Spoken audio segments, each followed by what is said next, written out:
ಶಕ್ತಿಮಠದ ಚೌಡೇಶ್ವರಿ ಅಮ್ಮನವರ ಸನ್ನಿಧಾನದಲ್ಲಿ ಶ್ರಾವಣ ಮಾಸದಲ್ಲಿ ಬರ್ತಕ್ಕಂತಹ ವರಮಹಾಲಕ್ಷ್ಮಿ ಹಬ್ಬದಂದು ಬಹಳಷ್ಟು ಕುಟುಂಬದಲ್ಲಿ ಸಮಸ್ಯೆ, ಆರೋಗ್ಯದಲ್ಲಿ ಸಮಸ್ಯೆ, ಮುಖ್ಯವಾಗಿ ಹಣಕಾಸಿನಲ್ಲಿ ಬಹಳ ಸಮಸ್ಯೆ ಆಗ್ತಾ ಇದೆ.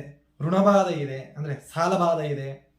ಕೊಟ್ಟಿರ್ತಕ್ಕಂಥವ್ರು ವಾಪಸ್ ಕೊಡ್ತಿಲ್ಲ, ಮತ್ತೆ ನಾವು ಕೊಡಬೇಕಾಗಿರ್ತಕ್ಕಂಥದ್ದು ತೀರಿಸ್ಲಿಕ್ಕಾಗ್ತಾ ಇಲ್ಲ ಅಂಥವರು ಕ್ಷೇತ್ರಕ್ಕೆ ವರಮಹಾಲಕ್ಷ್ಮಿ ಹಬ್ಬದಂದು ಕ್ಷೇತ್ರಕ್ಕೆ ಭೇಟಿ ನೀಡಿ ಈ ಕ್ಷೇತ್ರದಲ್ಲಿ ಕೊಡ್ತಕ್ಕಂತಹ ಮಹಾಲಕ್ಷ್ಮಿ ಯಂತ್ರವನ್ನು ತೆಗೆದುಕೊಂಡೋಗಿ ಮನೆಯಲ್ಲಿಟ್ಟು ಪೂಜೆಯನ್ನು ಮಾಡಿದ್ದೇ ಆದರೆ ಖಂಡಿತವಾಗ್ಲೂ ಕೂಡ ಇಷ್ಟೂ ಸಮಸ್ಯೆಗಳಿಂದ ಮುಕ್ತರಾಗ್ತೀರಿ ಅಂತ ಹೇಳಿ ತಾಯಿಯ ಅಪ್ಪಣೆಯ ಒಂದು ವಿಶೇಷವಾಗಿ ಆಗಿರ್ತಕ್ಕಂಥದ್ದು.